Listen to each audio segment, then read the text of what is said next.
Some wounds never do heal proper. They just scab over. You learn to live with that pain, like an old broken bone that warns you of rain coming. And I still wake up sometimes because of it. Cold sweats would come over me, and I'd think I was back in that house with him, before realizing I was safe in my own bed, 70 years away from that frightened little girl. My name's Clara. I'm Louise Calloway. 76 years old now, living in a little house in Kentucky with a porch where I can sit and watch the seasons change. Most folks around here just see a sweet old lady with silver hair, baking cookies for her grandkids. They don't know what hell I went through to get here. They don't know what it feels like to have your childhood stolen on an ordinary Tuesday morning. I was born in 1948 in a tiny town up north in Mississippi.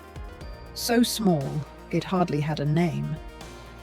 Just a crossroads with a general store, a Baptist church, and farms scattered between the creeks and valleys. We lived in a ramshackle house.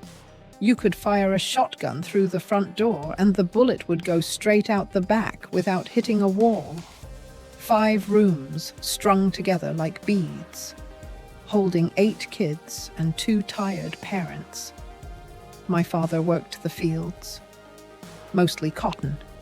Some years were better than others, but none were ever good. My mother kept the house and us in line with a wooden spoon and Bible verses. I was the eldest, which meant I became my mother's right hand as soon as I could stand steady. By 10, I could cook a full breakfast, mind 4 little siblings, do the laundry at the creek, and still finish chores before the sun set. School was a luxury I only got in snatches. The nearest one was 3 miles away, and during planting and harvest, my father needed all hands in the fields. I'd get a few months in winter when the ground was too hard for farming, just enough time to learn letters and simple arithmetic. I treasured those school days like they were gold coins. Miss Harper, the teacher, said I had a quick mind and sometimes lent me books to take home. I'd read them by kerosene lamp after the others were asleep, dreaming of places beyond our county lines. We weren't the poorest family in the area, but we scraped by. Meat was for Sundays, if we had it. Most days it was cornbread, beans, and whatever greens we could grow. Sugar from the store was a Christmas treat. I never had a doll that wasn't made from corn husks or scraps. But oh, I had dreams. I had plenty of dreams. I'd watch the Greyhound bus roll through town twice a week and imagine where it might take me someday. I loved climbing that big oak tree out back, higher than my siblings dared, until I could see those blue mountains off in the distance. From up there, the world seemed so much bigger than our little hard scrabble patch. I'd sit on those branches and plan my escape. Maybe I'd become a teacher or work in one of those big department stores in Memphis, or even go to school in Louisville where the music plays all night. I was 14 that summer when everything changed. I still slept on a pallet with my 2 little sisters. I still wore hand-me-downs with patches on patches. I still daydreamed in that oak tree. I was on the cusp of growing up, but not ready to leave childhood behind. That morning was sweltering, the kind of Mississippi summer heat that sits on your skin like a wool blanket fresh off the line. I was helping Mother in the kitchen, kneading dough for biscuits up to my elbows in flour, when Father called. Me. His voice had that tone, the one that made all 8 of us kids stop dead in our tracks. "Clara Louise, come in here. Need to talk to you." I wiped my hands on my apron, glanced at Mother with a puzzled look, but she wouldn't meet my eyes. A cold, heavy feeling rose in my stomach as I stepped into the front room where Father sat in his chair, the only one with a cushion reserved just for him. He wasn't a big man, but he filled the room with his presence, those bony hands forever stained from decades in the fields, his face weathered like old leather under the Mississippi sun. He didn't speak right away, just looked at me while rolling an unlit cigarette between his fingers. "Sit down, girl," he finally said, nodding toward the wooden chair near his feet. I sat, hands folded in my lap, heart pounding, though I didn't know why. "You're 14 now," he started, striking a match against his boot. "Time you became a woman?" I nodded, not understanding, thinking maybe it was about my monthly cycles that started last year, though Mother explained it in her curt, clinical way. "We've arranged a marriage for you." The world stopped. The cicadas outside went silent. The air in my lungs turned to cement. "Marriage." My voice came out as a whisper. "Yes. Your fiancé's settled everything. With me. You'll go to his house tomorrow." My eyes darted to the door, searching for Mother, for rescue. She stood there, face sad, eyes fixed on the floor. In that moment, I knew she couldn't help me. "I don't want to get married, Father." The words spilled out before I could stop them. His hand slammed down on the chair arm, making me jump. "No say in it.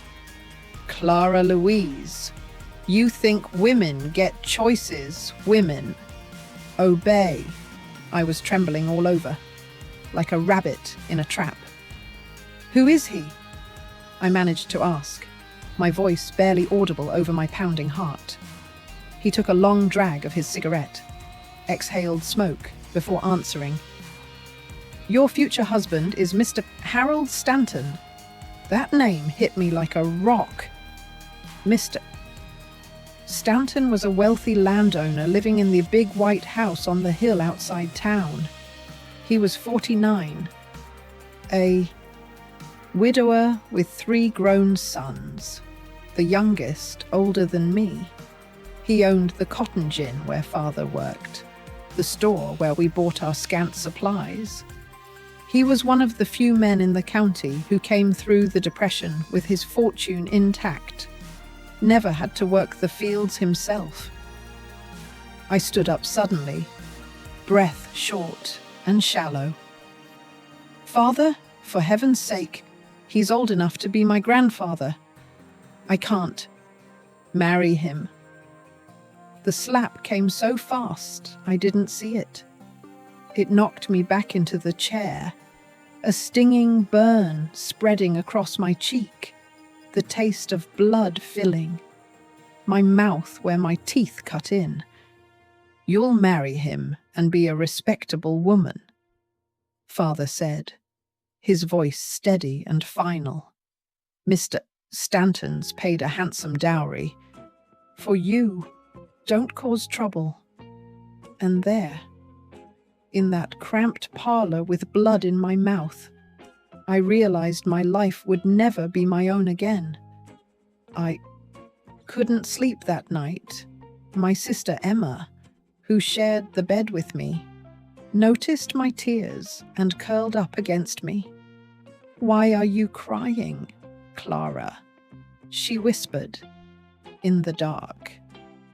How do you explain to an 8-year-old that tomorrow I'd be given to a stranger, that I'd never sleep in this house again, never climb our oak tree, never have a chance to dream of another life? So I just held her tight, memorizing the smell of her hair, the warmth of her little body against mine, before stepping into this painful chapter of my life. I wonder, where are you following my story from? It surprises me to think my words might reach places I've never been, that my experiences could touch hearts in towns and cities I've only dreamed of. If you take a moment to share in the comments where you're listening from, it would mean the world to this old lady. And if you subscribe to the channel and like this video, it helps more than you know. It means my story won't be forgotten, and it might help others going through their own dark times. Morning came as it always does, whether we want it or not. Mother dressed me in my Sunday dress, a faded blue cotton thing that's been let out at the seams twice as I grew. It was my best, even with patches at the elbows. She brushed my hair with trembling hands. "Be strong, my dear," she whispered, finally meeting my eyes, full of tears she wouldn't let fall. "It'll be all right." But we both knew she was lying. Outside, a car was waiting, a real car, black and shiny in the morning sun, a rare sight on our dirt road. Mr. Stanton sat in the back, with his driver at the wheel. He stepped out when he saw me. He was a tall figure in a pressed suit, salt and pepper hair, combed back, his face stern under a wide-brimmed hat.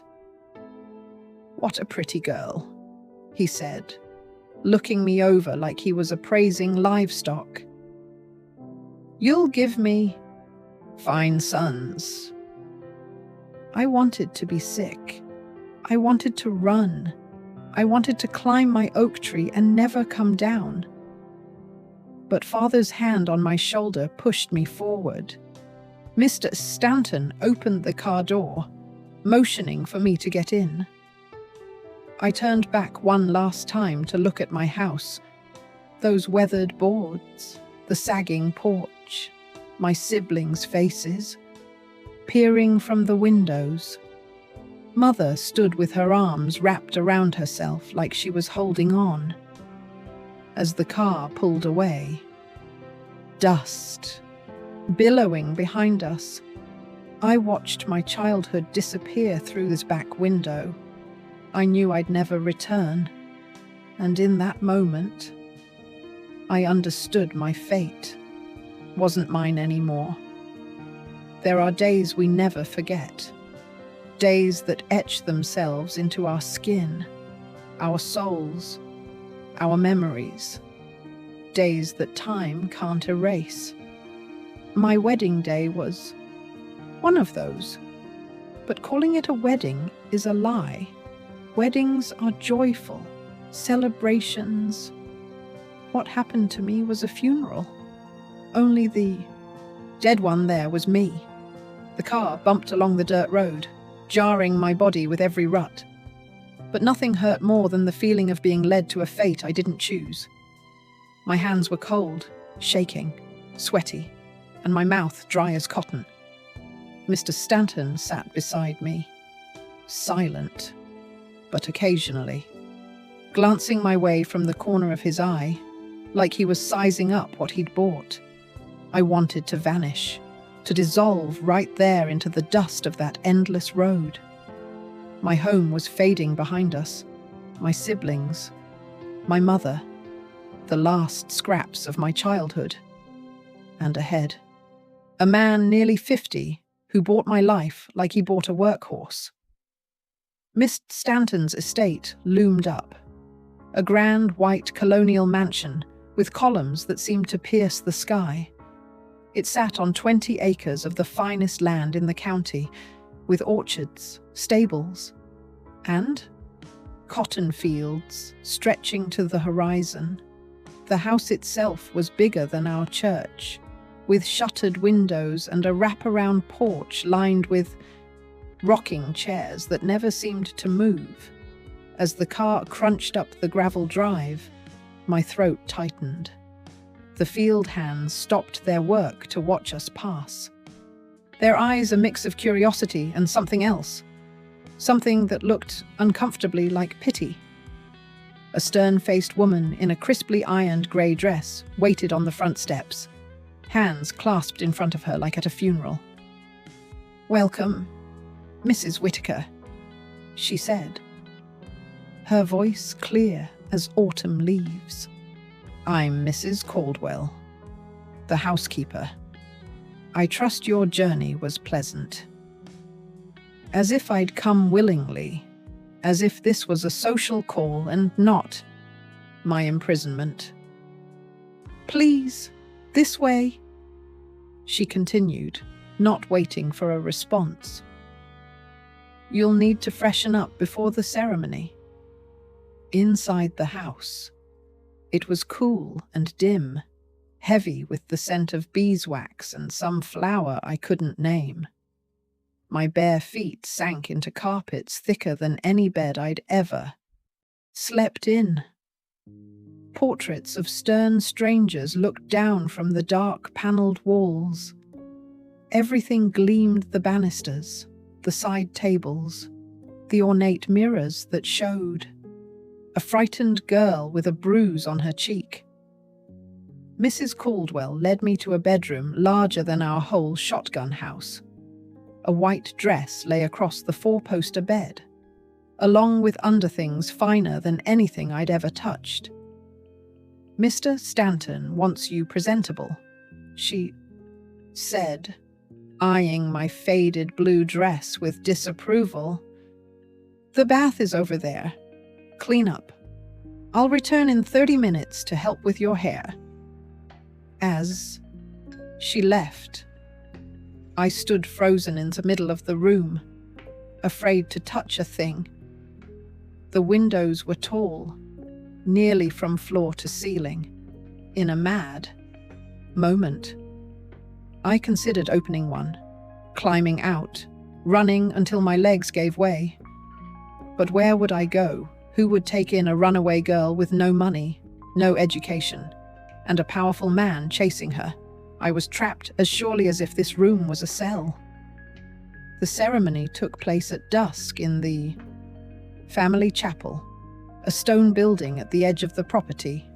No friends, no family, just a handful of local dignitaries, business associates, and household staff arranged in neat rows.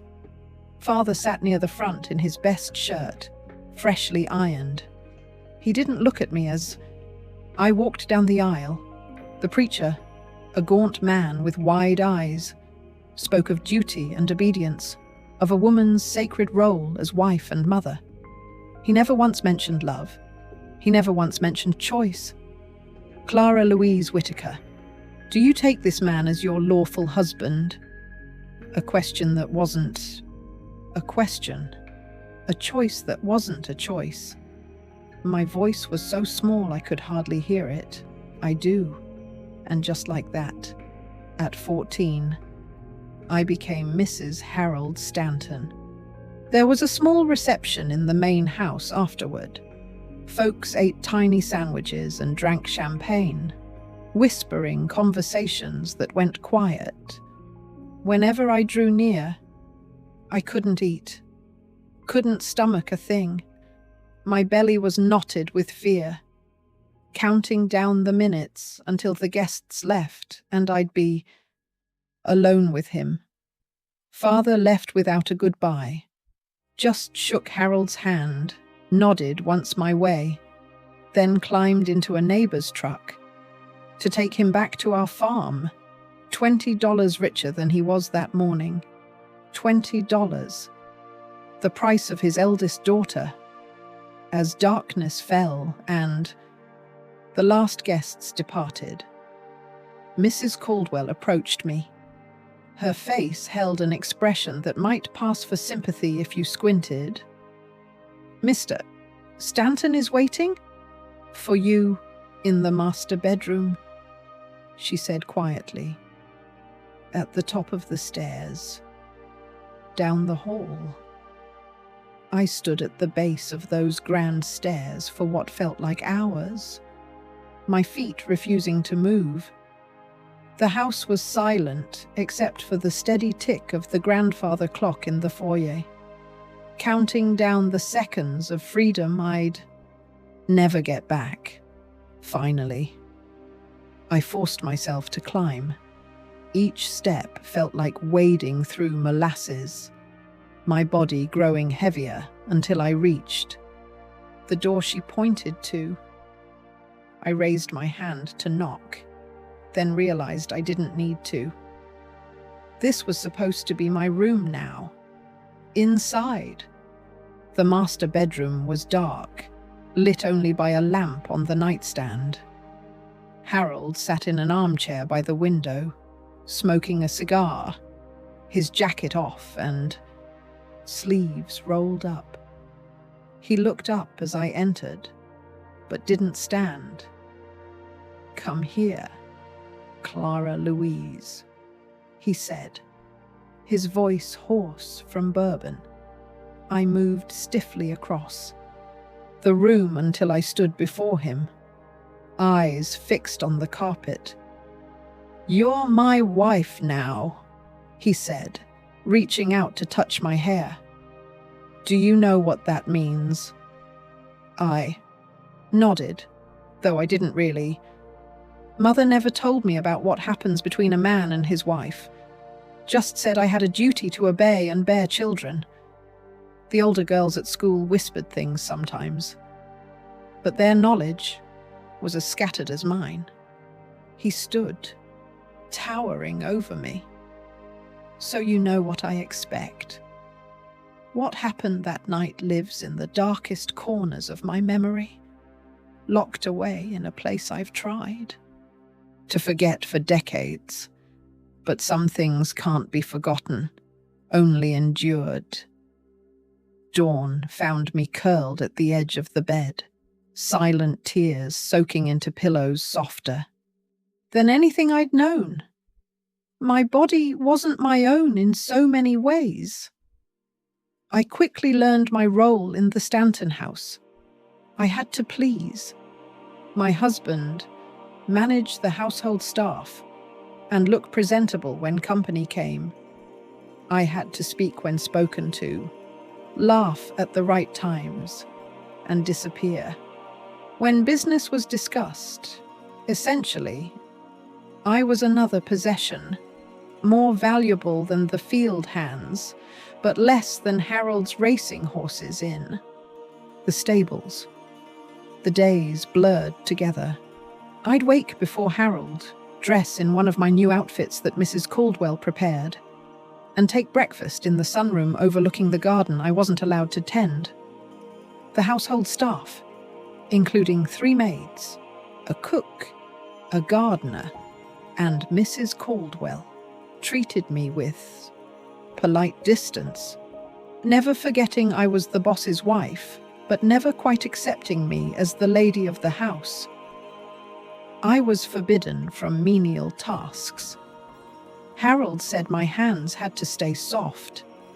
I couldn't cook the foods I grew up with, like cornbread and beans, or fried chicken and sweet potato pie. The French cook he hired served meals I couldn't pronounce, with portions too small to satisfy, arranged like art on plates, worth more than my father's monthly earnings. I wasn't allowed in town alone. If I needed something, Mrs. Caldwell accompanied me, watching my interactions with shopkeepers like a hawk. I couldn't write letters without Harold reading them first. Couldn't make a phone call without him listening in. My existence narrowed to the walls of that mansion and its manicured grounds. I became a ghost in lace and silk, drifting through rooms I wasn't allowed to dust, sleeping beside a man who saw me as property, dining at a table where I wasn't permitted to speak unless directly addressed. The worst part was the loneliness. I missed my sister's whispers in the dark, my brother's rowdy laughter, even mother's strict instructions and father's gruff orders. I missed feeling like I belonged somewhere. Even if that place was poor and harsh, at least there, I was Clara Louise.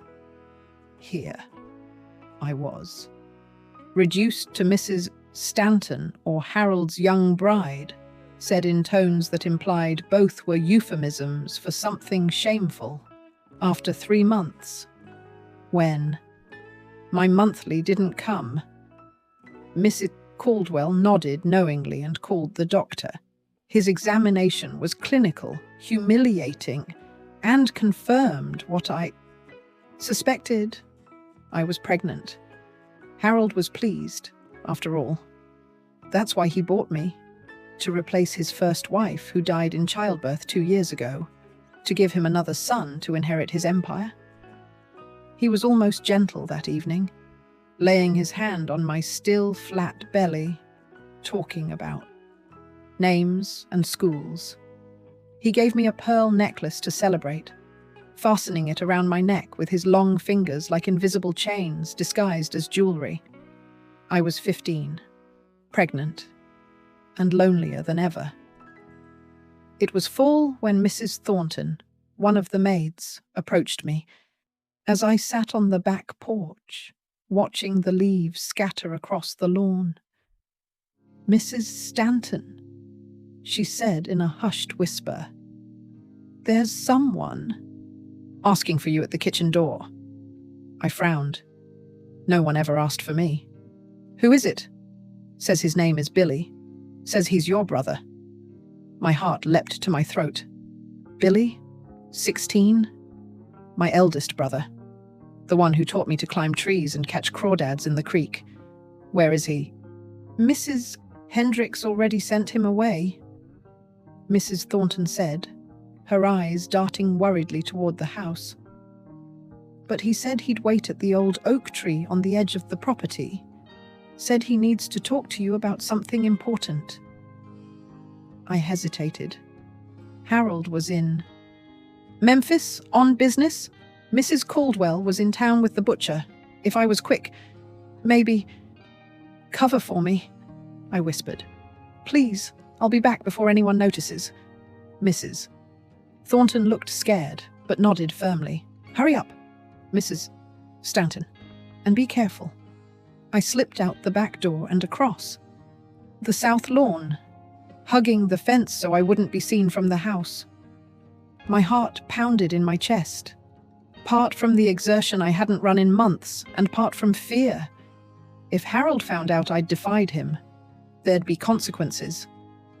But Billy was waiting. My brother, a piece of the family I thought I'd lost forever. The ancient oak stood at the far corner of the property, its massive branches reaching over the stone wall boundary.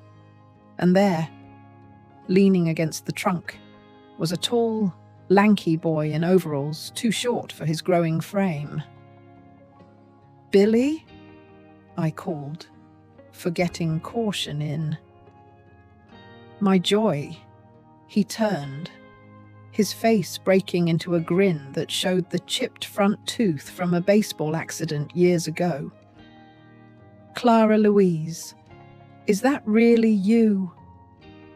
We hugged tight, his arms wrapping around me with the kind of affection I'd craved since leaving home. I pulled back to look at him. He was taller, his face leaner from boy to young man, and something in me broke open. "What are you doing here?" I asked, wiping tears I didn't know were falling. "Is everyone all right? How did you find me?" "Everyone's all right, more or less." Emma cries for you at night sometimes.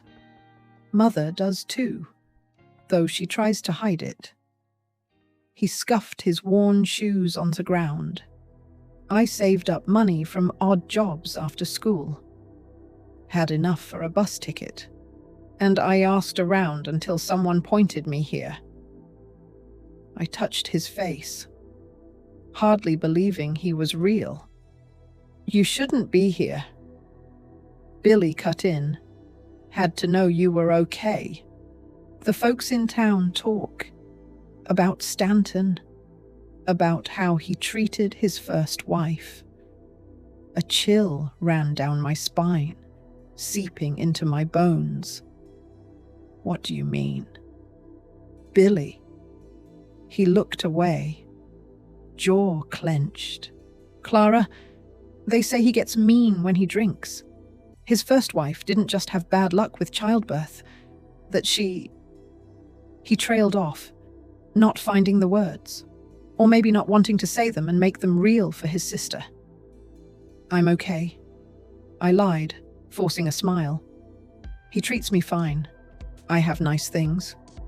I gestured vaguely at my dress, the shoes, the pearl necklace that suddenly felt like it was choking me. Billy wasn't fooled. His eyes, like mine, saw through the facade to the scared girl underneath. You don't have to stay here, Clara Louise. I have a plan. I can get you out. In that dizzying moment, hope flickered. I know a guy with a car. He could pick you up, take you to the Greyhound station in Memphis. In Memphis? I have money for a ticket to Louisville. There's a cousin there who said you could stay until you find work. You're smart. Clara, you could be a secretary or work in a store. Hope faded as reality set in. Billy, I can't. Why not? His face flushed with youthful anger. You think we don't know what's going on with him? You think Mother doesn't cry herself to sleep knowing what Father did? I placed my hand on my belly, still flat under my dress. I'm pregnant. Billy. His eyes widened, looking down where my hand rested. All the more reason to get out now before Mrs. Stanton. Mrs. Gassel. Caldwell's voice cut through the air like a whip. I turned to see her striding across the lawn, face stern, with two groundskeepers flanking her like prison guards. Go, I whispered urgently, shoving Billy toward the wall. Go now. I'll be back, he promised, squeezing my hand. I'll find a way to help you.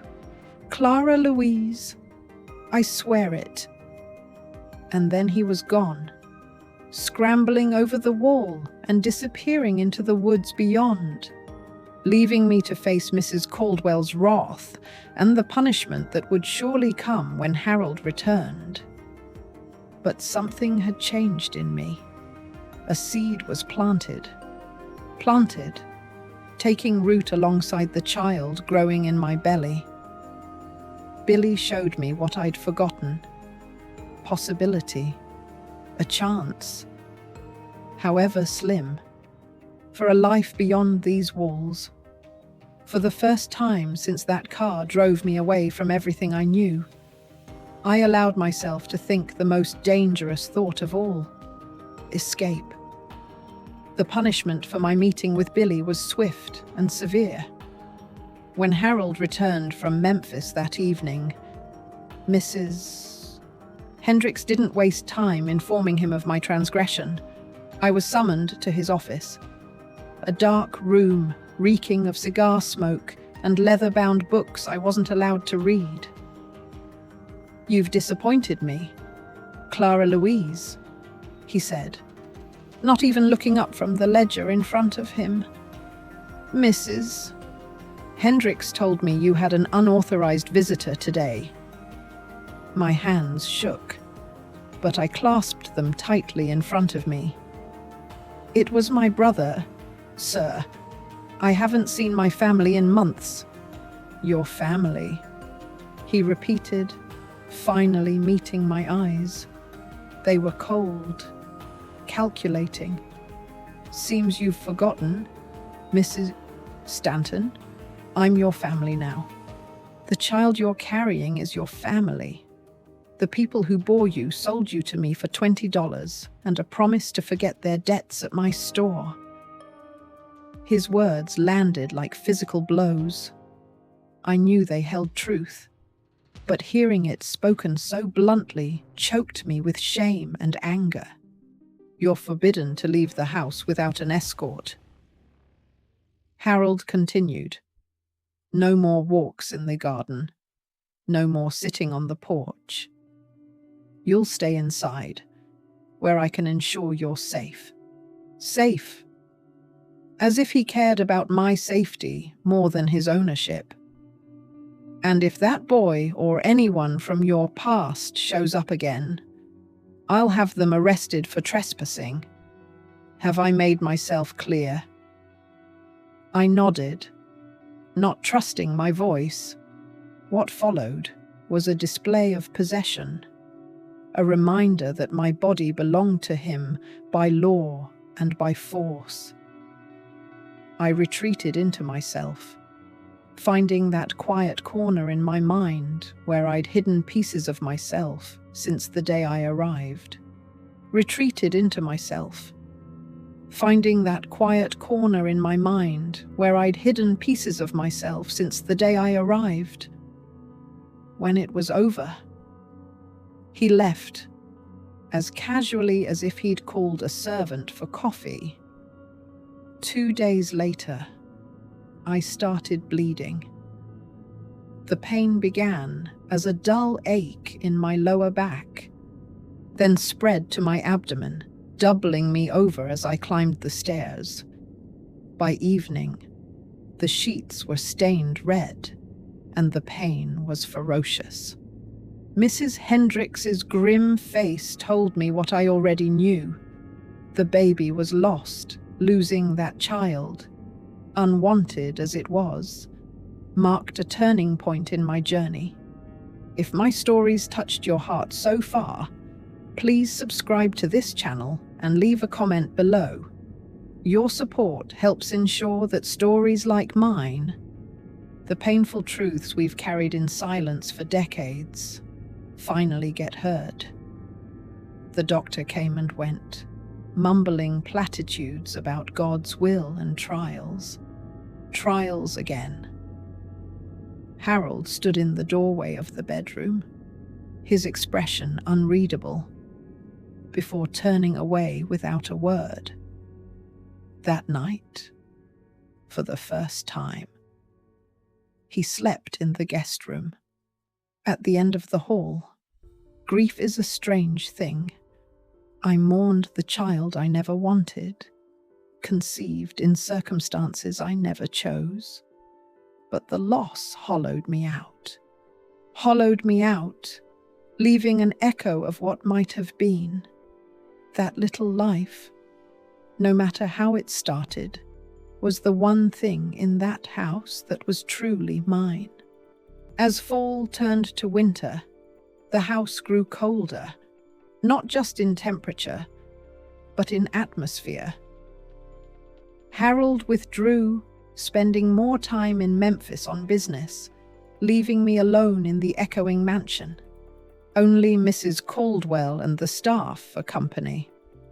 When he was home, his mood swung between indifference and possessive rage, leaving bruises where clothes could hide them.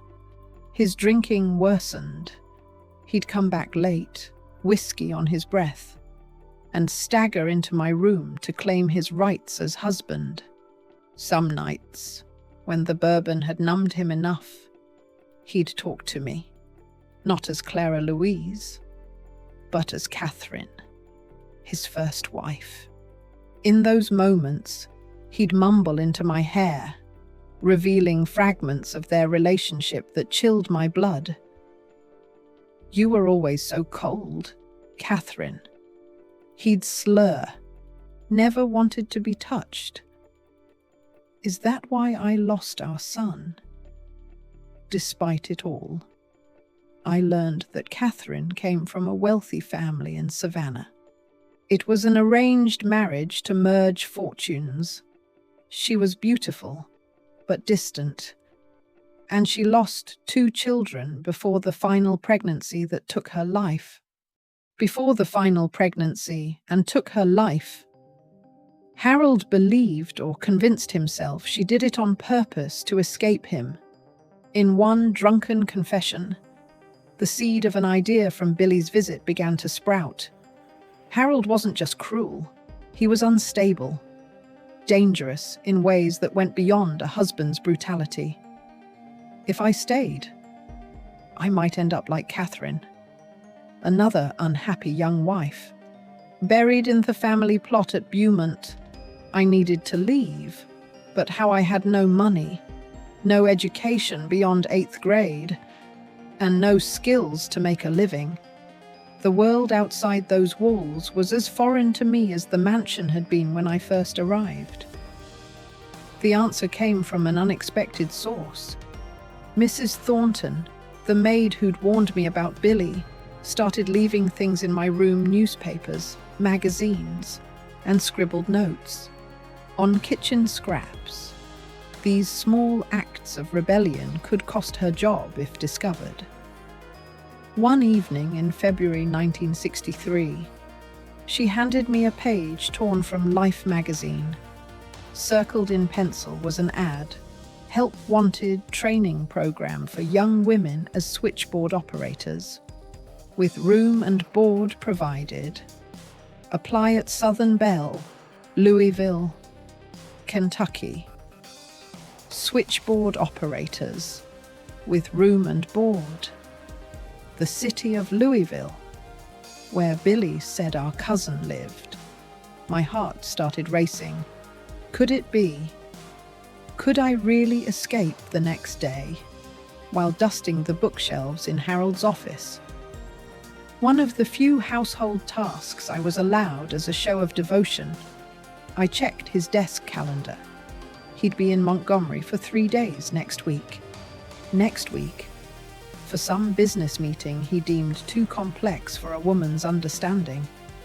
3 days, enough time to reach Louisville if I could get out of the house and to the bus station. It was 15 miles away. Mrs. Thornton and I hatched a plan, whispering as she helped me dress or brought tea. She had a brother who drove a truck, sometimes delivering produce to the kitchen. He could take me to the Greyhound station in Memphis. From there, I could catch the night bus to Louisville. I needed money. That was the riskiest part. Harold kept cash in his desk drawer. He called it emergency funds for impulse buys or bribes. I'd never taken a penny before. But desperation turns even the most honest souls into thieves. The night before his trip, while he slept off a binge, I snuck into his office. The drawer wasn't locked. Why would it be? When his wife never went anywhere, never bought anything without his approval, I took $60. Enough for a ticket and food for a few days until I found work. My hands shook so much I dropped some coins, the metal clinking against the wood and freezing my blood. But Harold didn't stir, and I slipped back to bed, the stolen bills burning a hole in my nightgown pocket. The day he left, the sky was overcast and drizzling, a February rain that matched my mood. I helped him pack, my hands steady, though my heart raced. He barely looked at me as he gave his usual instructions to Mrs. Caldwell: what I should eat, when to rest, which rooms needed staff attention. I expect everything perfect when I return, he said, adjusting his hat in the foyer mirror. You've looked pale lately, Clara Louise. Put some color in those cheeks. His kiss on my forehead was possessive, not affectionate. As the car drove off down the gravel path, I didn't wave. I wouldn't miss this place, this life, this gilded cage. Mrs. Thornton's brother was to meet me at the kitchen door at midnight, under the guise of a produce delivery. I spent the day preparing carefully, packing only what I could carry in a small suitcase. 2 dresses, underthings, a brush, the pearl necklace Harold gave me when I told him I was pregnant. I'd sell it in Louisville, use the money to start over. I also wrote a letter, though I knew it would only anger him. But something in me needed to say it, to make clear I'd chosen to leave, that I wasn't lost or kidnapped. Harold, I wrote. By the time you read this, I'll be gone. Don't look for me. I'm not Catherine, and I won't die in this house. I slipped it into an envelope and left it on his pillow. Let him find it when he returned. As I sat by the window, watching the rain streak the glass, time crawled. Every sound made me jump, certain he'd somehow know and come back early to catch me. Evening fell. The house, settling into its nightly rhythm. The cook left at 7 after preparing dinner. I couldn't eat. Lights out at 8. By 9, only Mrs. Hendricks and Mrs. Thornton remained. One my jailer, the other my accomplice. I feigned a headache and retired early, telling Mrs. Caldwell I didn't want to be disturbed. In my room, I put on my warmest clothes, layering a sweater under my coat. February in Kentucky would be cold, especially for a girl from southern Mississippi. At 11, I heard Mrs. Hendricks' footsteps in the hall, checking doors and windows in her ritual before retiring to her room in the East Wing. By 11:30, the house was quiet except for the tick of the grandfather clock in the foyer and the patter of rain on the roof. I waited until 11:45, then grabbed my suitcase and crept down the stairs, avoiding the 3rd step that always creaked. The house was dark, shadows stretching like grasping hands across the polished floors I'd never been allowed to walk barefoot on. Mrs. Thornton waited, her face tense with worry. "He's here," she whispered outside the gardener's shed. "Thank you," I said, the words coming from deep in my heart, "for everything." She pressed a small bundle into my hands, sandwiches for the trip, and Clara Louise. She hesitated, then pressed something else into my palm, a small silver cross on a chain for protection. I hugged her tight. This woman had risked everything to help a girl she barely knew. Then I slipped out the back door and into the pouring night. The gardener's cottage was a hunched shadow at the edge of the formal garden, barely visible through the rain. I ran toward it, my shoes sinking in the mud, my coat soaked through. A man stood by an old pickup truck, collar up against the weather. "Mrs. Stanton," he called, softly. "Yes," I gasped, hurrying to him. "Are you Mrs. Thornton's brother?" He nodded, taking my suitcase and tossing it in the truck bed. Name's Ray. Get in. Quick. We need to move before anyone notices. I climbed into the passenger seat, the vinyl cold and cracked beneath me. The truck smelled of earth, tobacco, and something faintly sweet. Maybe freedom.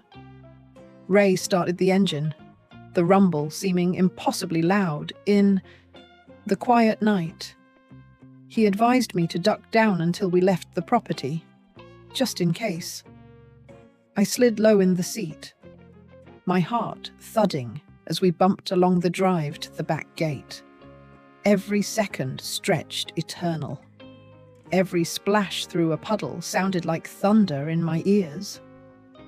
And then we were through the gate, turning onto the county road, picking up speed as Ray steered us toward Memphis and the bus station. I sat up, glancing back at the Stanton estate. Through the rain and darkness, I could only make out its silhouette, windows dark, columns gleaming ghostly in the night. For nearly a year, that house had been my prison, its luxury, a gilded cage. That almost broke me. Now, as I watched it recede into the distance, I felt something open in my chest, something that with time and distance might become hope. "You all right, miss?" Ray asked, glancing my way as we merged onto the main highway. I realized I was crying, silent tears mingling with the rain on my cheeks. "Yes," I said. "And it's the first time in a long while that I think I might be." The Greyhound station in Memphis looked like a lit oasis in the night, nearly deserted at that late hour, except for a few sleepy passengers and a ticket clerk. Ray waited until I bought my ticket.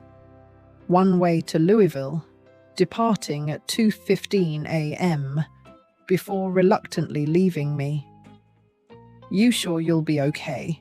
he asked, eyeing the nearly empty station with doubt. "My sister would kill me if anything happened to you." "I'll be fine," I assured him, trying to summon confidence I didn't quite feel. "Thank you for everything. Please tell Mrs. Thornton." I trailed off, not knowing how to express my gratitude for the risks they'd taken. In 1963, she handed me a torn page from Life magazine. You know, with a pencil circle around an ad that read, "Help wanted. Offering training programs for young women as telephone operators." It came with room and board, and instructions to apply at Southern Bell in Louisville, Kentucky. Folks working the switchboards, with lodging and meals provided. Right where my cousin Billy said our relatives lived. My cousin lived there, and my heart started racing. Could it really be possible? Might I actually escape the next day, while I was dusting the bookshelves in Harold's office? One of the few chores I was allowed to show my devotion. I checked his desk calendar. He was going to be in Montgomery for 3 whole days the following week. That week, he'd be meeting with state officials about some business matters he thought were too complicated for a woman like me to understand. 3 days. Just enough time to make it to Louisville if I could find a way out of the house and to the bus station. It was 15 miles away. Mrs. Thornton and I had planned it all, whispering to each other while she helped me dress or brought the afternoon tea. She had a brother who drove a truck, delivering vegetables to the kitchen sometimes, and he could get me to the Greyhound station in Memphis. From there, I could catch a night bus to Louisville, but I needed money. Oh, that was the most dangerous part. Harold kept cash in his desk drawer. He called it his emergency fund for impulse buys or bribes. I never took a cent before.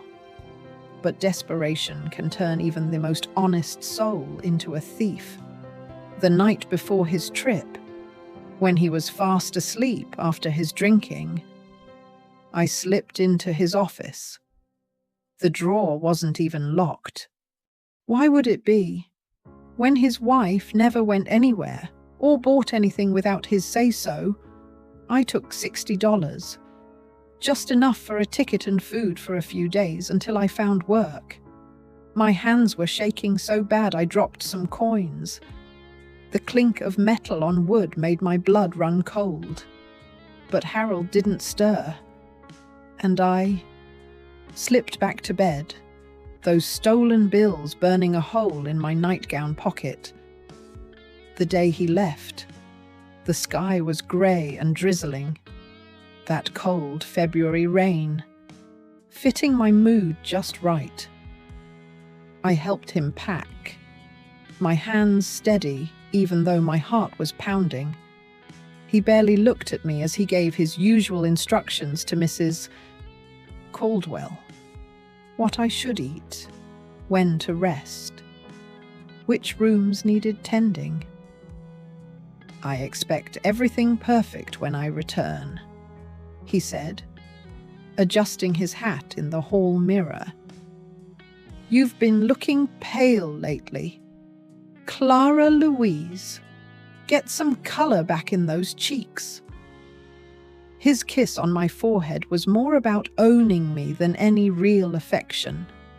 As his car drove off down the gravel road, I didn't wave. I wouldn't miss that place, that life, that fancy cage disguised as luxury. Mrs. Thornton's brother was supposed to be at the kitchen door at midnight with a vegetable delivery as cover for my escape. I spent the whole day getting ready, packing only what I could carry in a small suitcase, 2 dresses, underthings, a hairbrush, and that pearl necklace Harold gave me when I told him I was pregnant. I'd sell it in Louisville, use the money to start fresh. I also wrote a letter, even though I knew it would just make him furious. But something in me needed to say it clear, that I chose to leave, that I wasn't lost or taken. Harold, I wrote, by the time you read this, I'll be gone. Don't come looking. I'm not Catherine, and I won't die in this house. I slipped it into an envelope and left it on his pillow. Let him find it when he got back. As I sat by the window, miles away from his reach, time dragged on so slowly, watching raindrops slide down the glass, jumping at every little sound, half sure he'd somehow know and come back to catch me in the act. Evening fell, and the house settled into its night routine. The cook left at 7 after preparing dinner. I couldn't eat a bite. By 8, the day was done. At 9, only Mrs. Hendricks and Mrs. Thornton remained, one like a jailer, the other my secret ally. I pretended a headache and went to bed early, telling Mrs. Caldwell not to disturb me. In my room, I put on my warmest clothes, layered with a sweater under my coat. February in Kentucky would be cold, especially for a girl from southern Mississippi. At 11, I heard Mrs. Hendricks's footsteps in the hall, checking doors and windows as her nightly ritual before heading to her room in the East Wing. By 11:30, the house was silent except for the grandfather clock ticking in the foyer and rain pattering on the roof. I waited until 11:45, then grabbed my suitcase and crept down the stairs, skipping that third step that always creaked. The house was pitch dark, shadows stretching like clutching hands across the polished floors I was never allowed to walk barefoot on. Mrs. Thornton was waiting, her face tight with worry. "He's here," she whispered outside the gardener's shed. "Thank you," I said, from the bottom of my heart, for everything. She pressed a small package into my hand, sandwiches for the trip, and, oh, Clara Louise. She hesitated, then slipped something else into my palm, a little silver cross on a chain for protection. I hugged her tight. That woman risked it all to help a girl she hardly knew. Then I slipped out the back door and into the pouring rain. The gardener's house was just a hunched shadow at the edge of the formal garden, barely visible through the downpour. I ran toward it, my shoes sinking into the mud, my coat soaked through. A man stood by an old pickup truck, collar up against the weather. "Mrs. Stanton," he called, softly. "Yes," I gasped, hurrying over. "You're Mrs. Thornton's brother." He nodded, took my suitcase, and tossed it in the truck bed. "Name's Ray. Get in." "Quick," he said. "We need to hit the road before anyone notices." I climbed into the passenger seat, the vinyl cold and cracked under me. The truck smelled of earth, tobacco, and something faintly sweet. Maybe freedom itself. Ray started the engine, the rumble seeming loud as thunder in. That quiet night, he told me to duck down until we were off the property, just in case.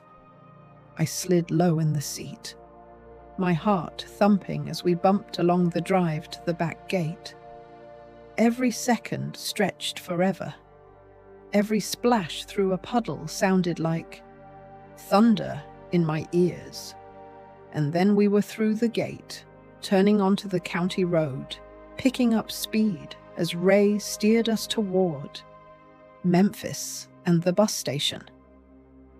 I sat up straight, glancing back at the Stanton estate. Through the rain and dark, I could only make out its silhouette, dark windows, white columns gleaming ghostly in the night. For nearly a year, that house had been my prison, its luxury, a gilded cage that almost broke me. Now, watching it fade into the distance, I felt something open up in my chest, something that might, in time and with distance, turn into hope. "Are you all right, ma'am?" Ray asked, glancing my way as we merged onto the main highway. I realized I was crying, tears mixing with the rain on my cheeks. "Yes," I said. "And it's the first time in a long while. I think it is." The Greyhound station in Memphis was like a lit-up oasis in the night, nearly empty at that late hour except for a few sleepy travelers and a ticket clerk. Ray waited until I bought my ticket, one way to Louisville, leaving at 2:15 a.m., before reluctantly driving off. "You'll be okay?" he asked, eyeing the nearly empty station with doubt. "My sister would kill me if anything happened to you." "I'll be fine," I assured him, trying to summon confidence. Didn't quite feel yet. "Thank you for everything. Please tell Mrs. Thornton." I fell silent, not knowing how to express my gratitude for the risks they both took. Ray just nodded, understanding without words. Good luck. "Who is Clara Louise?" I corrected him. "Just Clara Louise Calloway. For the next hour and a half." I sat stiff on a plastic chair, clutching my suitcase, jumping at every noise. Each time the station door opened, my heart seized up, fearing Harold or one of his men might show up to drag me back to that pretty prison on the hill. But no one came. Right at 2:15, the bus pulled in. It was a big silver beast, that shiny silver monster with Louisville lit up on the destination board. I climbed aboard with shaky legs, found a seat near the middle, and pressed my face against the window, just watching. The window. As the driver started up the engine and the bus pulled away from the station, leaving Memphis and Mississippi behind, I finally let out a deep breath of relief. For the first time in nearly a year, I was just 16 with only $60 and a stolen pearl necklace. But oh, I was free at last, as that bus rumbled through the night. The night, with the wipers thumping steadily against the rain around me. The other passengers were dozing off or staring quietly out the windows, their tired faces reflecting back. Nobody paid any mind to a young girl traveling alone. One of the few lucky things about blending in like that. Somewhere near the Kentucky border, as dawn started to light up the eastern sky. I finally let exhaustion take over. I dreamed of those oak trees and streams, of my little sister's smiling face, of a future I might somehow shape for myself. A future I might somehow shape. When I woke up, the scenery outside had changed. Rolling hills instead of the flat Mississippi plains. Different trees all around. Different trees, different land. The driver's crackly announcement over the intercom told us we were in Kentucky, getting close to Louisville. And I sat up straight. I smoothed out my wrinkled dress, tried to tidy my hair with trembling fingers. In just a few minutes, I'd step off that bus into a city I'd never seen before. Seen it? With no plan except to head to the phone company office and hope they'd hire a girl with no experience and some suspicious gaps in her story. Fear rising in my belly. But deeper down, something stronger. Determination, you know. I'd escaped that life sentence as Harold Stanton's child bride. No matter what came next, I was going to decide it for myself. The Louisville station was buzzing with morning commuters and tourists, and I gripped my bag tight, overwhelmed by the noise and the bustle after months of silence in that quiet mansion. For a moment, I thought about turning back, getting on the bus again, going back to the devil I knew, instead of facing this sea of strangers. Then I pictured Harold's face when he found my note, imagined his rage, his bruised ego, his determination to reclaim his property. No turning back, only forward, one step at a time. I made my way to the information desk, where a kind-faced, middle-aged woman with honey blonde hair was sitting. "Excuse me, ma'am," I said. my Mississippi drawl coming out clear as day. Clear as day. Could you point me to the Southern Bell office? I'm here for a job. She looked me over, from my wrinkled dress to my skinny frame and the dark circles under my eyes. Something in her expression softened. They're hiring at the phone companies, aren't they? She pulled out a city map and circled a spot with her pencil. That spot with her pencil. 3 blocks that way. The big building with the blue doors. You can't miss it. She hesitated, then added gently. They don't start interviews before 9 o'clock, though. Interviews before 9? Honey, you look like you need some breakfast first. My stomach growled at the mention of food. I hadn't eaten since those sandwiches Mrs. Thornton packed for me on the bus north of Mississippi. Packed for me on the bus north of Mississippi. The woman went on. There's a decent diner nearby. Tell them Marlene at the counter that Betty sent you. She might even have some info on rooms for rent if you're needing a place to stay. Thank you, I said, clutching that map like a lifeline. I'm so grateful for your kindness. She smiled, her eyes a bit sad. Women have to look out for each other in this world. Don't we? In this world. Don't we? I nodded, my throat tightening up.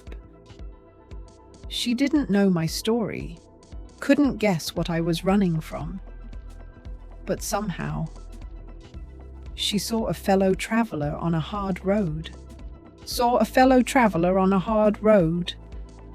The diner was warm and smelled of coffee and frying bacon. I found a spot at the counter. And ordered eggs and toast, then asked for Marlene. The waitress who served me was a blonde with bright red lips and eyes that had seen more of life than her face let on. Seen more of life than her face let on. She nodded. Here I am, dear. Betty sent you, didn't she? You're looking for work, a room, or both? Both, I admitted. I was hoping for a job at the phone company. At the phone company. But I needed somewhere to stay for the night, at least. Marlene tilted her head, studying me. I told her about my cousin who runs a boarding house for young girls. Young girls. It's clean. In a good neighborhood. Not too pricey. And no men allowed past the front parlor. Strict curfew and all. Would that suit you? Sounds like heaven to me. Yes, ma'am?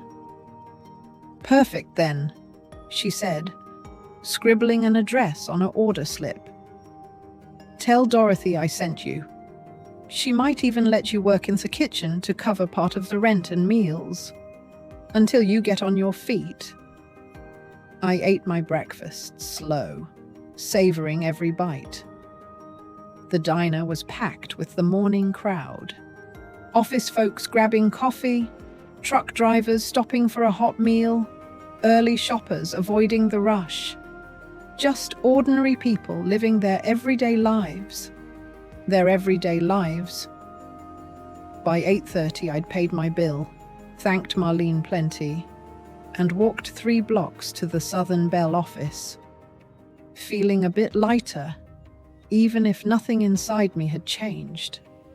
The city buzzing around me, car horns blaring, shopkeepers rolling up awnings, kids heading to school with lunchboxes swinging in their little hands. The phone company building loomed ahead, tall as could be to my country eyes. I stopped on the sidewalk, staring up at those windows, fear washing over my determination for a moment. What was I doing here? Who did I think I was? Imagining I could start over like this. Then a memory flashed back. Billy up in that oak tree, telling me I was smart, that I could be a secretary or work in a shop. My brother believed in me when I couldn't believe in myself. Taking a deep breath, I straightened up and climbed those steps to that blue door.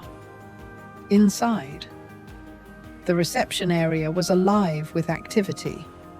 Young women in uniforms hurrying about, phones ringing, typewriters clacking away, all making a steady hum in the background. I stepped up to the reception desk, where a stern-faced woman sat behind a nameplate that said, Mrs. Eleanor Mitchell, Personnel Director. "Can I help you?" she asked without looking up from her papers. "Yes, ma'am," I said, trying to keep my voice steady. "For the switchboard operator position, the one advertised in Life magazine." Now she looked up, eyeing me sharply. "Do you have an appointment?" "No, ma'am. I just arrived in Louisville, but I'm a quick learner, and I'll work harder than anyone you've ever hired." A slight smile flickered on her lips. "You're confident, aren't you? Fill out this application. We need references, work history, education." My heart sank as she handed me the form. References, work history. All I had was a year as a child bride, and before that, farm work. Nothing official. I admitted I didn't have any references. "I'm just turning 16. I've never had a proper job." Mrs. Mitchell's eyebrows shot up. 16. The ad specified 18 and up.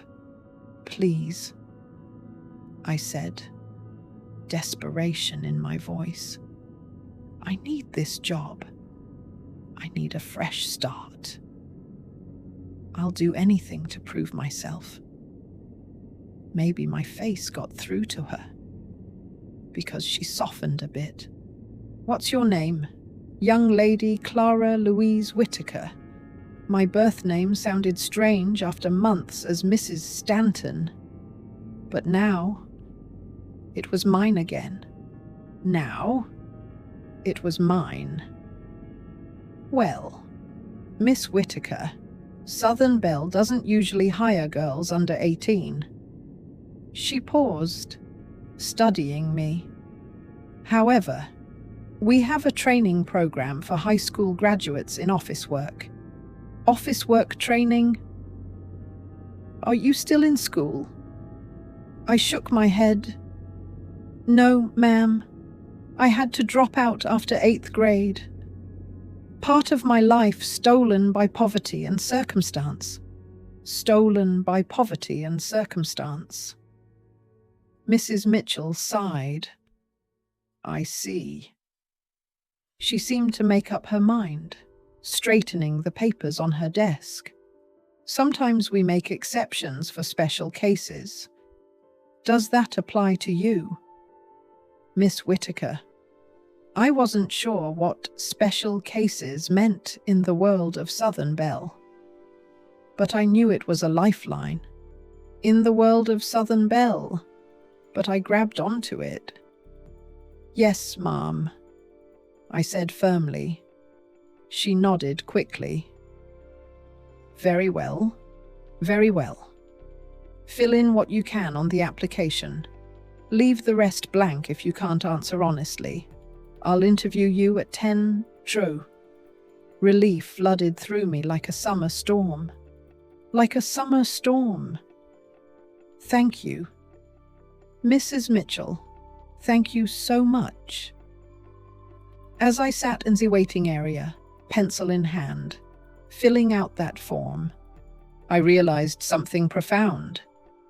For the first time since that morning in my father's kitchen, I was choosing my own life. It might not work out. Might not. Mrs. Mitchell might decide I'm not fit. The boarding house might not take me. I could run out of money before another opportunity. But whatever happened next, it would be because of my choices. Because of my choices, the paths I chose to walk or turn away from. My life was back in my own hands, for better or worse.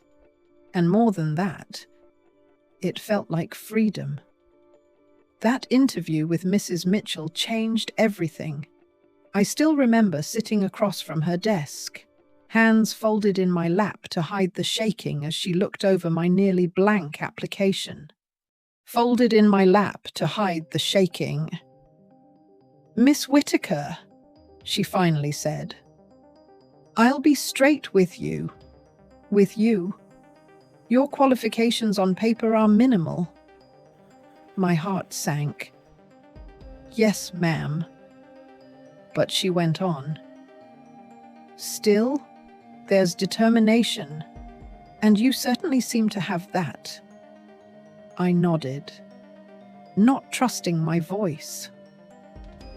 Mrs. Mitchell leaned back in her chair, fingers laced under her chin.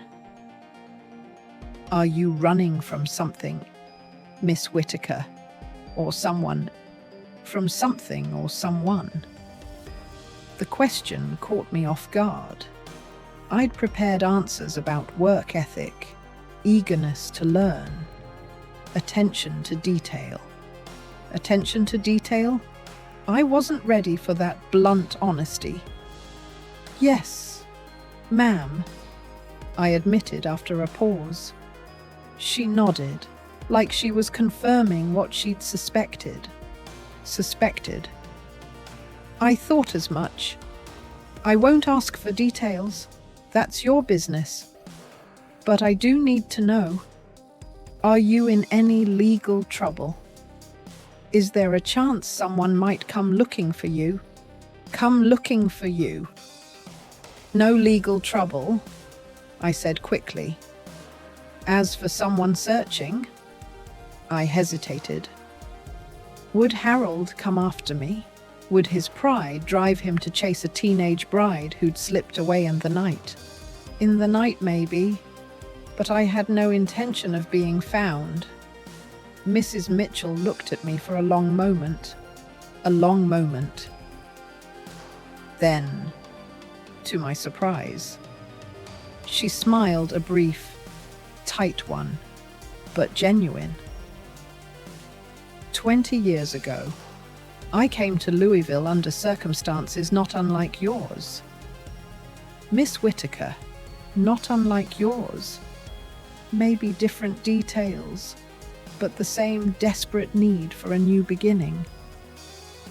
She straightened a pencil on her desk with precise fingers.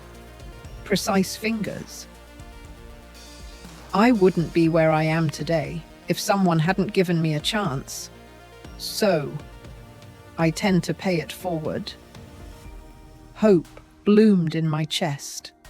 In my chest, fragile, but strong. That means you start Monday, doesn't it? Not as an operator. You're too young for that. But we need a file clerk in records. A file clerk in records? It's entry level, but it pays enough to live on. She jotted something in her notebook. Report here at 8 sharp. Neat. Clean. Modest. Professional. We'll provide training. I could hardly believe my ears. A real job, with pay, responsibilities, and a chance to prove myself. Responsibilities and a chance to prove myself. "Thank you," I said, my voice full of emotion. "I won't let you down, Mrs. Mitchell." She said it briskly, but her eyes showed understanding. "And Clara Louise, whoever you are, or whoever you're running from, I hope you find what you're seeking here. Seeking here. My first night at Dorothy's boarding house felt like stepping into another world. A 3-story Victorian on a quiet street. Home to a dozen young women, most working as secretaries, salesgirls, or trainee nurses. A quiet street, home to a dozen young women. My room was tiny, barely bigger than a closet, with a narrow bed, a small wardrobe, and a window overlooking the yard's maple tree. Dorothy herself was a widow in her 50s, with sharp eyes and a no-nonsense manner that reminded me strangely of Mrs. Hendris. But unlike the Stanton housekeeper, her sternness came from genuine care for her girls, as she called us. The rules are simple, she said, leading me to my room. Curfew at 10 on weeknights, midnight on Saturdays, no liquor, no men beyond the front parlor, no cooking in rooms. Midnight on Saturdays, 3 meals a day included in the rent, mind them, or you'll go hungry. Church on Sundays is encouraged, but not required. I run a respectable house, Miss Whittaker. Yes, ma'am, I said, setting my suitcase on the bed. I understand. She softened a little, looking at my worn dress and tired face. Bathrooms down the hall. Dinner's at 6 sharp, rest up before then. You look like you need it. When she left, I sat on the edge of the bed, running my hands over the simple cotton sheets. After nearly a year in Harold's mansion, surrounded by silk and crystal and antiques worth more than my father's farm. This humble room should have felt like a step down. Instead, it felt like pure wealth. Here, I didn't have to tiptoe on expensive carpets or worry about soiling polished surfaces.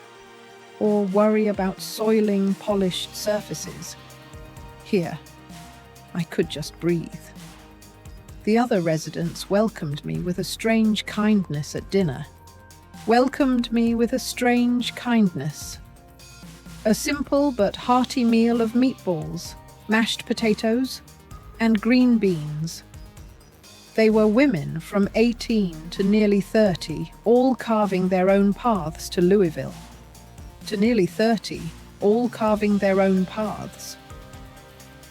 Where are you from?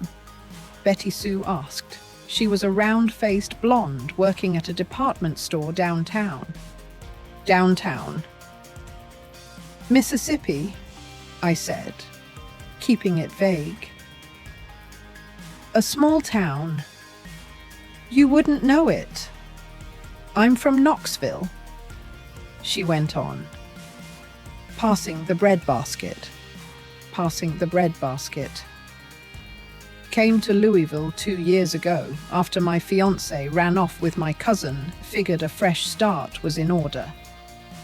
The other girls laughed and nodded, sharing their own stories of broken engagements, unmet family expectations,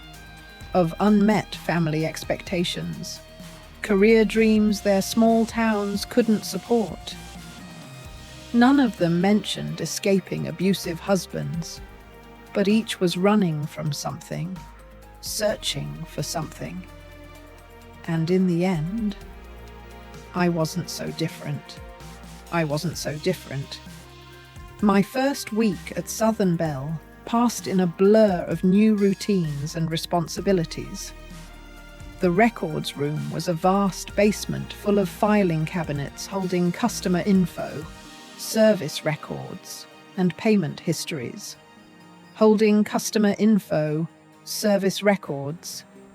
My job was straightforward but important: sorting and filing documents, retrieving files when needed, updating info as it changed. It was repetitive, but it demanded attention to detail. A misplaced file could disrupt services or bills, and I took pride in doing it well. Well, reliable and thorough. Every perfectly organized drawer felt like a small victory, proof that I could make it in this new life. In this new life, I was the youngest employee in years. Most of my co-workers were women in their 20s and 30s, supporting themselves or contributing to family incomes. They took me under their wing, showed me the ropes, shared their homemade lunches, and gave advice on everything from cheap clothes to the safest bus routes. The safest bus routes after dark. My first paycheck was a revelation: $42 for a week's work. More money than I'd ever had in my life, after paying Dorothy for room and board. I still had enough left to buy a new work dress, a sensible pair of shoes, and a little bottle of rose water. For the first time, I was shopping for myself, just because I wanted to. Just because I wanted to.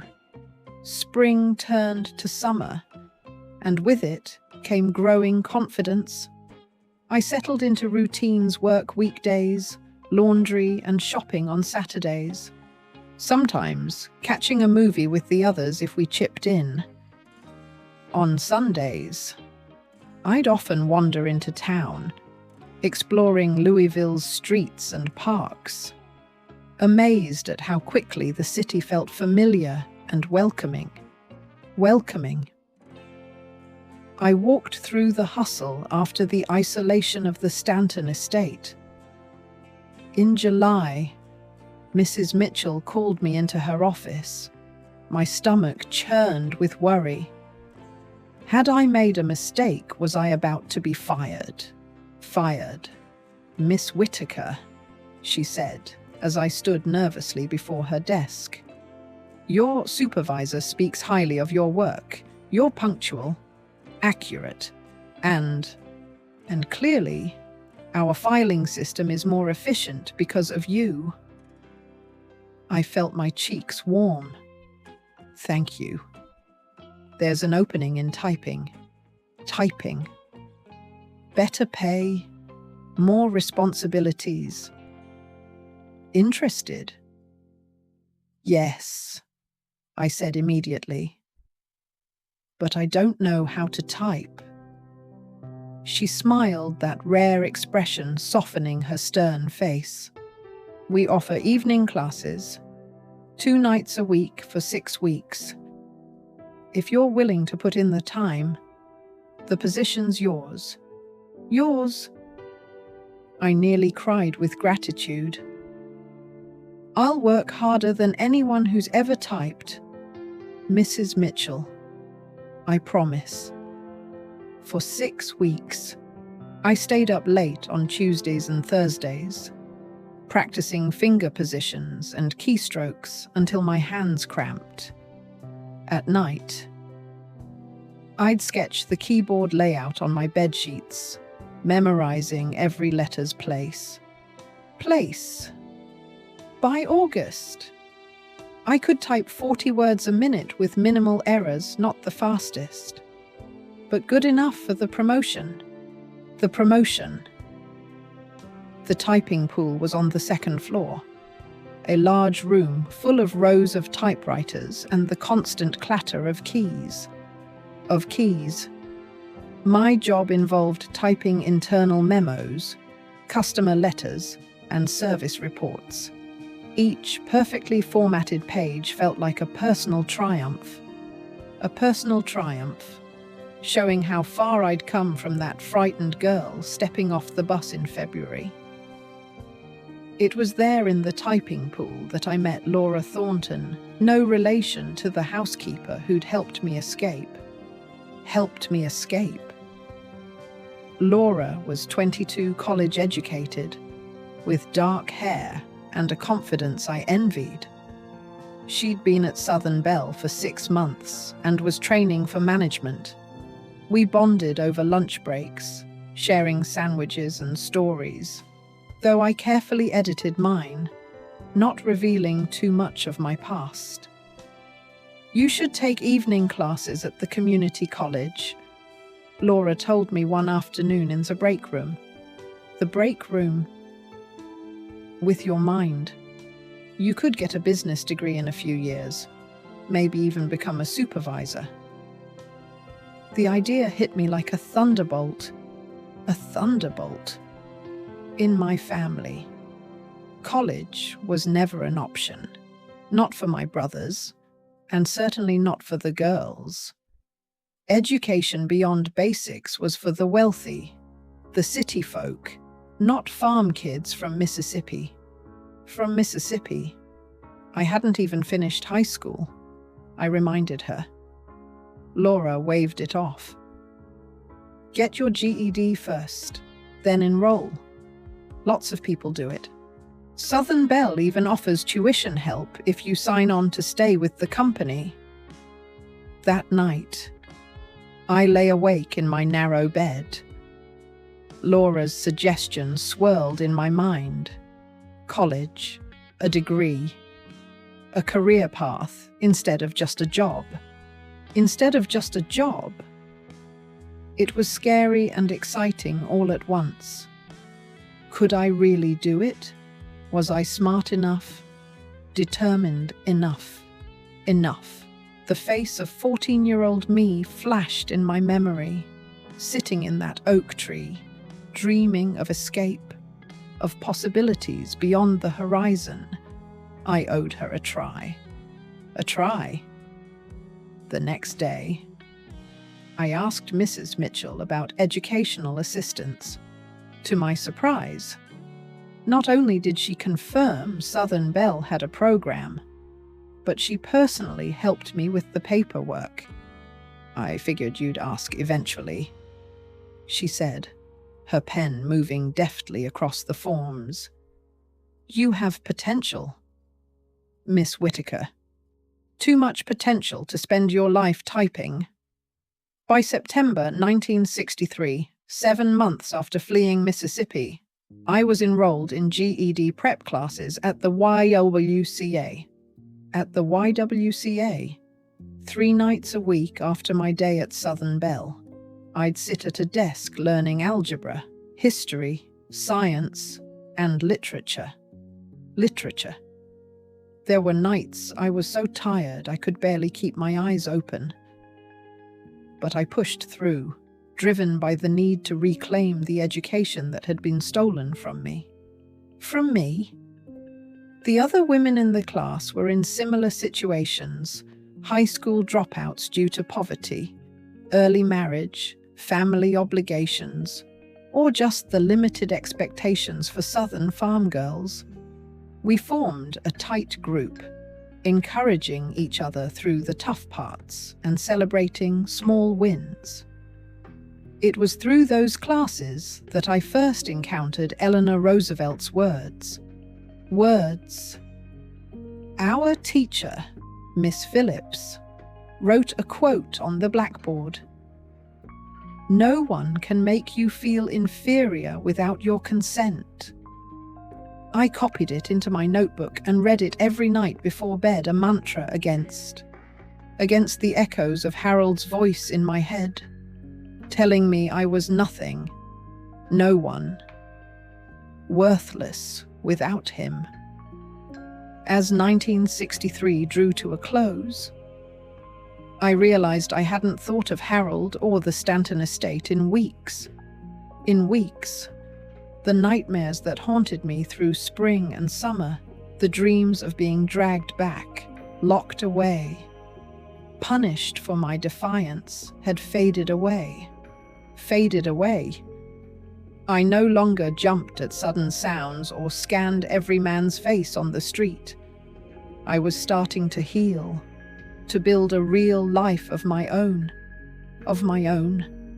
I had a job with promotion potential, educational goals, a small savings account growing, and friends who knew me as Clara Louise Whitaker, the records clerk and typist, not as Mrs. Stanton, the child bride and possession. Then, 3 days before Christmas, a letter arrived that shattered my hard-won stability. After work, I returned to the boarding house and found Dorothy waiting in the foyer, holding an envelope. "This one's for you," she said. Her face worried. The return address was from Mississippi. From Mississippi. My blood ran cold. For a second, I couldn't move, couldn't breathe. Had Harold found me? Was this a threat? A demand to return? With trembling fingers. I took the envelope. The handwriting wasn't his. It was smaller, neater, more feminine. The sender's address wasn't Stanton Manor, but some town I didn't recognize. I carried it to my room, shut the door, and slit it open. Inside was lined paper, written in that same careful hand. "Dear Clara Louise, it begins. I pray this letter reaches you safely. This is your sister Emma writing to you. Billy gave me this address. He said you're in Louisville now and everything's okay." "Okay?" "Mama wants you to know that Pa passed last month. His heart gave out in the fields. The funeral was small. We wished you could be there. But we understand why you couldn't." Tears blurred my eyes. Pa was gone, the man who sold me to Harold, who decided my childhood was worth $20 and a debt erased. A debt erased. I should have felt relief, even satisfaction, but all I felt was a complicated grief for the father I never had, for the relationship we might have had, for the apologies I'd never get. I wiped my eyes and kept reading. There's more news. After the funeral, a man came to the house, Mr. Stanton's lawyer. The envelope. That handwriting wasn't his. It was smaller, neater, and more feminine. The return address wasn't Stanton Manor, but some town I didn't recognize. I took it to my room, shut the door, and carefully opened it. Inside was a sheet of lined paper, written in that same tidy hand. "Dear Clara Louise, it all began then. I prayed this letter reached you safely. This is your sister Emma writing to you. Billy gave me this address. He said you're in Louisville now and everything's all right. All right. Mama wants you to know that Pa passed away last month. His heart gave out in the fields. The funeral was small. We wished you could have been there, but we understand why you couldn't." Tears blurred my eyes. Pa was gone. The man who sold me to Harold, who decided my childhood was worth just $20 and a debt wiped clean. His possessiveness, his pride. But maybe his pride was why he'd ended it. A man like him couldn't tolerate the public humiliation of a runaway wife. A runaway wife. Better to cut me loose legally than admit he couldn't control me. Whatever the reason, the result was the same. Legally, I was Clara Louise Whitaker again. No one could force me back to Mississippi, back to that house, back to him. That night, I wrote 2 letters, one to Emma, telling her I was safe, working at the phone company, going to school, building a life in Louisville. I kept the details vague. My family didn't need the full truth of what I'd endured in that mansion. But I was honest about my happiness and hopes for the future. The second letter was to Billy. I owed him my freedom, my life. Without his visit that day, without his belief that I deserved better, I might never have found the courage to run. I told him everything I couldn't tell Emma about Mrs. Thornton and Ray. The midnight escape, the kindness of strangers who helped me start over. I invited him to visit any time, told him Louisville had jobs for skilled mechanics if he wanted a change. The next morning, I took both letters to the post office. Dropping them in the box with a sense of closure. I left Mississippi with fear and desperate hope.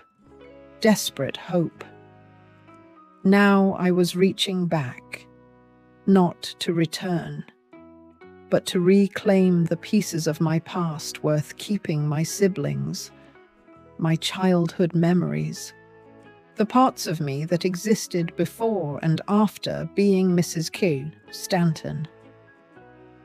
The years that followed shaped me in ways I never imagined. That Greyhound bus ride in the dead of night. I earned my GED that summer of 1964, celebrating with my classmates at a little diner near the YWCA. That fall, with Southern Bell's tuition assistance, I enrolled in night classes at the community college, majoring in business administration. By day, I kept working at the phone company, advancing from typist to administrative assistant, and then to junior supervisor in 1968. The job was challenging but fulfilling. Each promotion proved I had ability, value, on my own terms. The world around me was changing too. The civil rights movement was reshaping the South I grew up in. The Vietnam War took lives of boys I knew in Louisville. Women were speaking out about inequalities, limited opportunities, the right to control their own bodies and lives. I watched it all with a personal understanding of what freedom meant and how precious it was. Billy visited in the spring of 1965 and stayed a week at a nearby inn. He was taller, stronger, a man now that I hadn't noticed before. We spent hours walking Louisville, catching up on lost years, carefully rebuilding our relationship as adults, not dwelling on the pain that had separated us. You look happy, Clara Louise, he said as we sat on a park bench watching children play. Really happy, not just pretending. I told him I was, and realized it was true. I'd built this life for myself, piece by piece. No one could take it away. He squeezed my hand, understanding in a way few others could. In 1967, I moved out of Dorothy's to my own apartment, a small one-bedroom above a bookstore in a neighborhood near the college. It wasn't much, but it was all mine. I painted the walls yellow, hung curtains I'd sewn myself, furnished it with thrift store finds. Every item, humble as it was, represented a choice of my own, a little act of freedom. When I graduated with my associate's degree in 1969, Mrs. Mitchell attended the ceremony, sitting with Billy and Emma, who'd come from Mississippi. We went out for dinner afterward, not just to celebrate my achievement, but the journey that led to it. Mrs. Mitchell raised her glass and said, "I knew you had it in you. In you." Of course, life wasn't perfect. There were lonely nights, financial struggles, moments of doubt and fear. Sometimes a certain scent or the clink of ice in a glass would pull me back to that mansion. That bedroom, those hands. Healing doesn't go in a straight line. It's uneven, with small victories and occasional setbacks. But I kept moving forward, day by day, day by day. I dated occasionally, cautiously, learning to trust my instincts about men. Some were good, but not right for me. Others I recognized as dangerous from a mile away. My experience with Harold had honed an internal alarm I never ignored. It wasn't until 1972, nearly a decade after my escape,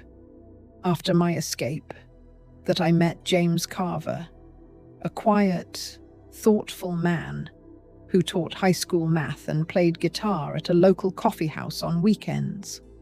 We were introduced by a mutual friend at a neighborhood party. We bonded over our love for Johnny Cash and raspberry pie. Our courtship was slow and careful. He squeezed my hand, understanding in a way few others could. In 1967, I moved out of Dorothy's boarding house to my own little apartment, a one-bedroom above a bookstore in the neighborhood near the university. It wasn't much, but it was all mine. I painted the walls yellow, hung curtains I'd sewn myself, arranged furniture from thrift stores and yard sales, every little item, humble as it was, represented a choice of my own, a small act of freedom. When I graduated with my associate's degree in 1969, Mrs. Mitchell came to the ceremony, sitting beside Billy and Emma, who'd traveled from Mississippi. Afterward, the four of us went out for dinner, not just to celebrate my schooling, but the journey that got me there. Mrs. Mitchell said, "I knew you had it in you," and raised her glass in a toast. Of course, life wasn't perfect from the start. There were lonely nights, money troubles, times when the midnight flight. I'd never shared the full story with anyone in Louisville except Mrs. Mitchell. Telling James was like touching a wound. It hurt, but it began to heal. When I finished, he took my hand. "Thank you for trusting me with that," he said. "It explains so much about you, your strength, your independence, your drive. Now, you're even more admirable." We married in the summer of 1974, a small ceremony in the park, with Billy giving me away and Emma as maid of honor. I wore a simple cream dress I'd chosen myself, carried wildflowers I'd picked that morning, and spoke vows I'd written in my own words. James's family came from Virginia, and blended easily with my siblings. Mrs. Mitchell sat in the front row, beaming like a proud mother. This time, my choice of freedom was made with full knowledge of what marriage could mean. This time, it wasn't a prison. It was a partnership with a man who saw me as an equal, who valued my mind and spirit as much as my body. Our daughter, Laura Margaret, was born in 1976, a wanted child, conceived in love, into a home ready to nurture her dreams, whatever they might be. Whatever they might be. Holding her, I marveled at the difference in her life from mine. She would never know hunger, fear, or the feeling of being sold like property. Like property. She would grow up believing in her own worth, in her right to choose her path. As she grew, I made sure she knew her value wasn't in her looks or in men's approval, but in her character, her intelligence, her kindness. I taught her to speak up, to say no, and to trust her instincts. Her instincts. I showed her by example that women could have careers and families, that education was priceless, and that independence was non-negotiable. The years flew by. Laura grew from a baby to a child to a teenager. James and I built our life together. My career at Southern Bell advanced until I became one of the few female executives in the regional office. In the regional office, we bought a little house with a garden where I grew tomatoes and roses, hosted Thanksgiving dinners for my siblings and their kids, saved for retirement and Laura's college fund. It wasn't the life 14-year-old Clara Louise imagined in that Mississippi oak tree. It was better, richer, more purposeful, built on choices rather than chance or others' decisions. Today, as I sit on this porch watching the seasons change, I look back at that frightened girl stepping off the Greyhound bus with $60 stolen and a pearl necklace. A pearl necklace. And I wish I could tell her, "You've done it. You've survived. You've built something beautiful from the ashes of what others did to you." To you, my story isn't unique. There were thousands of child brides in America back then. Girls married too young to men too old, without consent or understanding. Many never escaped. Many spent their lives in silent suffering, their potential unrealized, their voices unheard. Now, after all these years, I still share my story, because silence only protects the wrong people. Because somewhere, there might be another 14-year-old girl trapped in circumstances beyond her control, needing to know that escape is possible, that another life waits if she has the courage to seize it. If you're listening to this old woman's memories, know this: you're worth more than what others have done to you. Your life belongs to you, and it's never too late to start over. Before I wrap up this part of my life with you, I'd like to know where you're watching from, that my story might reach places I've never been. Touch hearts I've never met means the world to me. Take a moment to share in the comments. It helps this old lady feel connected to a world much bigger than my porch. And if you found something valuable in my journey, something that resonates with your own experiences or helps you understand others, please subscribe to this channel and like the video. Your support ensures stories like mine, difficult and necessary ones, keep being told. Together, we can make sure no truths are hidden in silence. My siblings and their children saving for retirement funds and Laura's college. It wasn't the life that 14-year-old Clara Louise imagined climbing that oak tree in Mississippi. That life turned out better, richer, with purpose, built on choices rather than chance or others' decisions. Today, as I sit on this porch watching the seasons change, I look back at that scared girl stepping off the Greyhound bus with stolen $60 and a pearl necklace, and I wish I could tell her, "You've done it. You've survived. You've built something beautiful from the ashes of what others did to you." My story isn't unique. There were thousands of child brides in America back then.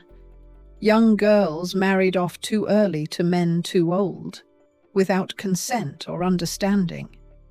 Many never escaped. Many spent their lives in quiet suffering, their potential never realized, their voices never heard. Now, after all these years, I still share my story. Because silence only protects the wrong people.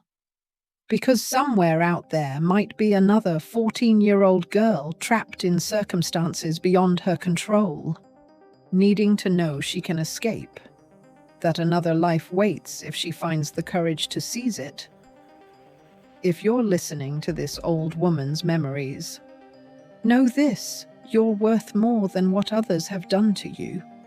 Your life belongs to you, and it's never too late to start anew. Before I wrap up this part of my life with you, I want to know where you're watching from, that my story might reach places I've never been, touch hearts I've never met. It means the world to me. Take a moment to share your thoughts in the comments. It helps this old lady feel connected to a world much bigger than my porch. And if you find something valuable in my journey, something that resonates with your own, or helps you understand others, subscribe to this channel and like the video. Your support ensures stories like mine, the hard and necessary ones, keep getting told. Together, we can make sure no truth stays hidden in silence. Thank you for listening to this old woman's tale. Remember, we never forget the dreams that were taken from us, but with courage and determination, we can build new ones, better ones that no one can take away.